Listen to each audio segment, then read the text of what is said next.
ನಿಮ್ಮ ಮಗಳ ಮತ್ತೆ ಅಳಿಯನ ಹೆಸರುಗಳನ್ನು ಕೂಡ ಫ್ಲೈಟ್ ಮಾಡಿದ್ದೀರಿ, ನೀವು ಬೋರ್ಡಲ್ಲಿ ಅಕ್ರಮ ಎಸಗಿದ್ದೀರಿ ಅಂತ ಹೇಳಿ.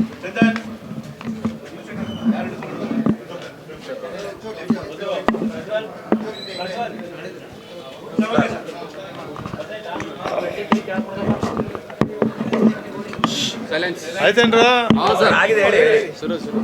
ಚೆನ್ನಾಗಿ ಕೇಳಲಿ ಅಂತ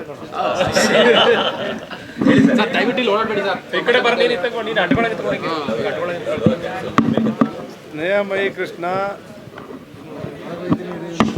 ನಮ್ಮ ಹುಡುಗನೇ, ಒಳ್ಳೆ ಕೆಲಸ ಮಾಡ್ತಿದ್ದಾನೆ. ರಾಜಕಾರಣಿಗಳು, ಅಧಿಕಾರಿಗಳು ತಪ್ಪು ಮಾಡಿದರೆ ಶಿಕ್ಷೆ ಆಗಬೇಕು ಅಂತ ಹೇಳ್ತಾನೆ. ತಪ್ಪು ಮಾಡದೇ ಇದ್ದರೂ ಕೂಡ ಅವ್ರ ಎಚ್ಚರಿಕೆಯಿಂದ ಹೋಗಲಿ ಅನ್ನೋ ರೀತಿ ಕೆಲಸ ಮಾಡ್ತಾಯಿದ್ದಾನೆ. ಅವನಿಗೆ ಯಶಸ್ಸು ಸಿಗಲಿ ಅಂತೇಳಿ ಶುಭ ಹಾರೈಸ್ತೀನಿ. ನನ್ನ ಮಗಳು ಅನ್ನಪೂರ್ಣ, ಅಳಿಯ ವಿಶ್ವೇಶ್ವರಯ್ಯ ಅವ್ರು ಸೈಟ್ ಪರ್ಚೇಸ್ ಮಾಡಿದ್ದಾರೆ ಅಂತ ಹೇಳಿದ್ದಾರೆ. ನೋಡೋದು ಈಗ ತೋರಿಸೋದು ನನಗೆ, ನಾನು ನೋಡಿರಲಿಲ್ಲ. ಅವರು ಯಾರು 50-50 ಜಮೀನ್ದಾರರು ಸೈಟ್ ತಗೊಂಡಿದ್ದಾರೆ, ಅವರಿಂದ ವೈಟ್ ಮನಿ ಕೊಟ್ಟು ಪರ್ಚೇಸ್ ಮಾಡಿದ್ದಾರೆ ಅಂಥೇಳಿ ಹೇಳಿದ್ದಾರೆ. ಅದು ಇಲ್ಲಿಗೆ ನಾನು ಆವತ್ತೇ ಹೇಳಿದೆ, ನಾನೇ ಇರಲಿ ಬೇರೆ ಯಾರೇ ಇರಲಿ ಅವ್ರು ಲೋಕಾಯುಕ್ತಕ್ಕೆ ಕೊಟ್ಟಿದ್ದಾರೆ ಅಂತೇಳಿ ನೋಡಿದೆ. ನಿಮ್ಮದ್ರಲ್ಲಿ ಲೋಕಾಯುಕ್ತ ಕೊಟ್ಟಿದ್ರೆ ಸಂತೋಷ. ಲೋಕಾಯುಕ್ತರು ಅತಿ ಶೀಘ್ರವಾಗಿ ಆ ತನಿಖೆ ಮಾಡಿ ತಪ್ಪು ಮಾಡಿದರೆ ಸೂಕ್ತ ಕ್ರಮ ಕೈಗೊಳ್ಳಿ ಅಂತೇಳಿ ಒತ್ತಾಯ ಮಾಡ್ತೀನಿ.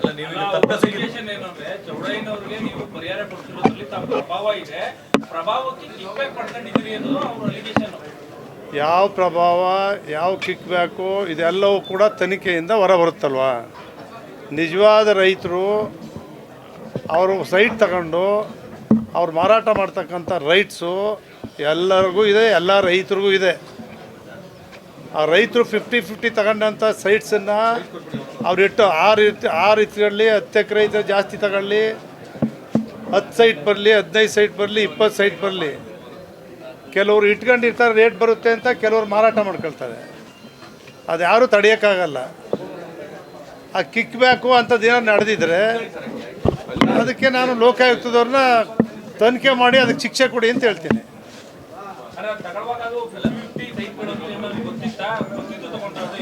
ಅದು ನನ್ನ ಮಗಳು ಅಳಿಯ ಯಾರ ಜೊತೆ ಮಾತಾಡಿ ತಗೊಂಡಿದ್ದಾರೆ ಅಂತ ಗೊತ್ತಿಲ್ಲ. ನಾನು ಬೆಳಿಗ್ಗೆ ಫೋನ್ ಮಾಡಿದಾಗ ಇದನ್ನು ಕೇಳಿದಾಗ ನಾವು ಕಾಸ್ಟ್ಲಿ ದುಡ್ಡು ಕೊಟ್ಟೇನೆ ವೈಟ್ ಮನಿ ಕೊಟ್ಟು ತಗೊಂಡಿದ್ದೀನಿ ಅಂತ ಹೇಳಿದ್ದಾರೆ.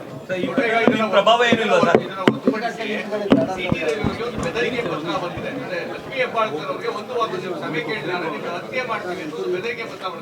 ಯಾರು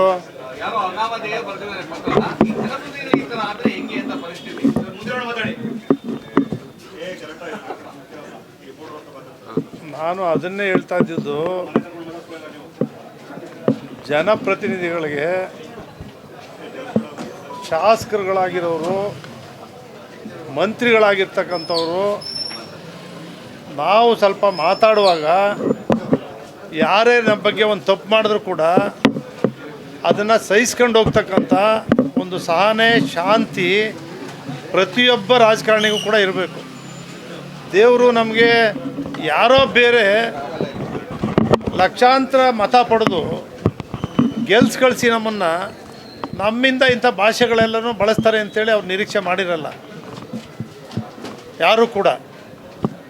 ಯಾರು ಅನಾಮಧೇಯ ಪತ್ರ ಬರೆದಿದ್ರೆ ಅಂಥವನ್ನೆಲ್ಲ ಮಾಡಿ ಸಮಾಜವನ್ನು ಹಾಳು ಮಾಡ್ತಿರ್ತಕ್ಕಂಥವ್ರನ್ನ ಜೈಲಿಗೆ ಹಾಕ್ಸ್ಬೇಕು, ಪತ್ತೆ ಮಾಡಿ ಕೂಡಲೇ ತನಿಖೆ ಮಾಡಬೇಕು, ಅಂಥವ್ರನ್ನ ಜೈಲಿಗೆ ಹಾಕ್ಸ್ಬೇಕು. ನಾನು ಅದನ್ನೇ ಹೇಳ್ತಾ ಇರೋದು, ಜನಸಾಮಾನ್ಯರಿಗೆ ಇರಲಿ, ಜನಪ್ರತಿನಿಧಿಗಳಿಗೆ ಇರಲಿ, ಈ ರೀತಿ ಮಾಡ್ತಕ್ಕಂಥವ್ರನ್ನ ಕೂಡಲೇ ಪತ್ತೆ ಹಚ್ಚಿ ಅಂಥವ್ರಿಗೆ ಶಿಕ್ಷೆ ಆಗ್ತಕ್ಕಂಥದ್ದಾದರೆ ಮುಂದೆ ತಡಿತಕ್ಕಂಥದ್ದು ಕೂಡ ಆಗ್ತದೆ. ಸರ್ಕಾರ ಕ್ರಮ ಕೈಗೊಳ್ಬೇಕು ಅಂತೇಳಿ ಒತ್ತಾಯ ಮಾಡ್ತೀನಿ. ಪಕ್ಷ ಸಂಘಟನೆ ವಿಚಾರವಾಗಿ ನಾಳೆ ರಾಜ್ಯಾಧ್ಯಕ್ಷರ ಸಭೆ ಕರೆಯಲಾಗಿದೆ. ನಾಳೆ ಜೆಪಿ ಭವನ ಸಭೆ ಇದೆ. ನಾನು ನೇರವಾಗಿ ಮಾತಾಡಿದ್ದೀನಿ. ಪುಟ್ಟರಾಜು ಅವರು, ಸಾರಾ ಮಹೇಶ್ ಅವರು ಇಬ್ಬರು ಕೂಡ ನಮ್ಮ ಮನೆಗೆ ಬಂದಿದ್ದರು. ನಮ್ಮ ಕೇಂದ್ರದ ಸಚಿವರು ಇಲ್ಲಿ ಬರ್ತಕ್ಕಂಥ ಸಂದರ್ಭದಲ್ಲಿ ದಿಶಾ ಮೀಟಿಂಗ್ ಸಭೆಗೆ ಹೋಗಬೇಕಾಗಿತ್ತು. ನಾನು ಆವತ್ತು ಮೈಕೈ ನೋವು ಬಂದು ಬೆಳಗ್ಗೆ ಹೇಳ್ಬೇಕಾಗಲಿಲ್ಲ, ದಿಶಾ ಮೀಟಿಂಗ್ ಸಭೆಗೆ ಹೋಗಲಿಲ್ಲ. ಪಕ್ಷದ ಸಭೆಗೆ ನಾನಿವಾಗ ಬರಲ್ಲ. ನಾನು ಪಕ್ಷದ ಸಂಘಟನೆಗೆ ಓಡಾಡಲಿಕ್ಕಾಗೋದಿಲ್ಲ. ನನಗೆ ಮನೆ ಜವಾಬ್ದಾರಿ ಸ್ವಲ್ಪ ಜಾಸ್ತಿ ಆಗಿದೆ. ಮತ್ತು ಕ್ಷೇತ್ರ ನೀವೇ ನೋಡಿದ್ರಿ, 900 ಬಡಾವಣೆಗಳು ಹಸ್ತಾಂತರ ಮಾಡಿದ್ದಾರೆ. ಸುಮಾರು 10 ವರ್ಷ 15 ವರ್ಷದಿಂದ ಮೂಡಾನೂ ಅಭಿವೃದ್ಧಿ ಮಾಡಿಲ್ಲ, ನಗರ ಪಾಲಿಕೆನೂ ನಮಗೆ ಸೇರಲ್ಲ ಅಂತ ಮಾಡಿಲ್ಲ. ನಿನ್ನೆ ಮುಖ್ಯಮಂತ್ರಿಗಳ ಸಭೆಯಲ್ಲಿ ಹೇಳಿದ್ದೀವಿ 624 ಈಗ ವರ್ಗಾವಣೆ ಆಗಿದ್ದಾವೆ. 4-5 ವರ್ಷದಿಂದ ಮೂಡ ಬಡಾವಣೆಗೂ ಪಾರ್ಕು, ಲೈಟು, UGD ಇವೇನು ಮಾಡಿಲ್ಲ. ಇವೆಲ್ಲವನ್ನು ಕೂಡ ಹಗಲು ರಾತ್ರಿ ಮಾಡ್ತಾಯಿದ್ರು ಕೂಡ ಸಮಸ್ಯೆಗಳು ಹಣ ಇಲ್ಲದೆ ಬಗೆಹರಿಸೋಕ್ಕಾಗ್ತಾ ಇಲ್ಲ. ಇದನ್ನು ಮುಖ್ಯಮಂತ್ರಿಗಳ ಗಮನಕ್ಕೂ ಕೂಡ ನಿನ್ನೆ ಮೀಟಿಂಗಲ್ಲಿ ಸಂಪೂರ್ಣವಾಗಿ ತಂದಿದ್ದೀವಿ. ಸಮಸ್ಯೆ ಏನು, ನನ್ನ ಕ್ಷೇತ್ರದ್ದು ಚಾಮುಂಡೇಶ್ವರಿ ಕ್ಷೇತ್ರನೇ ಬೇರೆ, ಬೇರೆ ಕ್ಷೇತ್ರಗಳೇ ಬೇರೆ. ಅನುದಾನವನ್ನು ಸಮಾನತೆಯಾಗಿ ಕೊಟ್ಬಿಡ್ತಾರೆ 10 ಕೋಟಿ ಅಂಥೇಳಿ. ಈ ಕ್ಷೇತ್ರಕ್ಕೆ ನೀವು 1,000 2,000 ಕೋಟಿ ಕೊಟ್ಟರೆ ಸಾಲದು ಅಂಥ ಪರಿಸ್ಥಿತಿ. ಮೈಸೂರು ಸುತ್ತ 3 ಕ್ಷೇತ್ರದ ಹೊರಗಡೆ ಇರ್ತಕ್ಕಂಥ ಸುತ್ತಲ ಬಡಾವಣೆಗಳು 900 ಬಡಾವಣೆಗಳು, ಖಾಸಗಿ ಬಡಾವಣೆ, ಮೂಡಾವಣೆ ಸೇರಿ ದಿನನಿತ್ಯ ಅನುಭವಿಸ್ತಾ ಇದ್ದೀನಿ ಕಷ್ಟ. ಬೇರೆ ಯಾರಿಗೂ ಕೂಡ ಗೊತ್ತಿಲ್ಲ. ಆ ಜನರ ಸಮಸ್ಯೆಗಳು ಬಳಸಿ ಕೂಡ ಮುಖ್ಯಮಂತ್ರಿಗಳ ಸಭೆಯಲ್ಲಿ ನೆನ್ನೆ ನಾವೆಲ್ಲ ಶಾಸಕರು MP ಗಳು ಎಲ್ಲರೂ ಕೂಡ ಒತ್ತಡ ಮಾಡಿದ್ದೀವಿ. ಈ ಕೆಲಸದಲ್ಲಿ ನಾನು ಹಗಲು ರಾತ್ರಿ ನಿಂತಿದ್ದೀನಿ ಹೊರತು, ಬ್ಯುಸಿಯಾಗಿದ್ದೀನಿ ಹೊರತು ಬೇರೆ ಯಾವುದೇ ಕಾರಣದಿಂದಲೂ ಕೂಡ ನಾನು ಸಭೆಗೆ ಹೋಗಲ್ಲ ಅಂತಕ್ಕಂಥ ನೇರವಾಗಿ ಅವ್ರಿಗೆ ನಾನು ಸ್ವಲ್ಪ ಬಿಟ್ಕೊಡಿ, ನಾನು ಸ್ವಲ್ಪ ಅಭಿವೃದ್ಧಿ ಮಾಡ್ತೀನಿ ಅಂತಕ್ಕಂಥ ವಿಚಾರವನ್ನು ಅವ್ರಿಗೆ ಹೇಳಿದ್ದೀನಿ.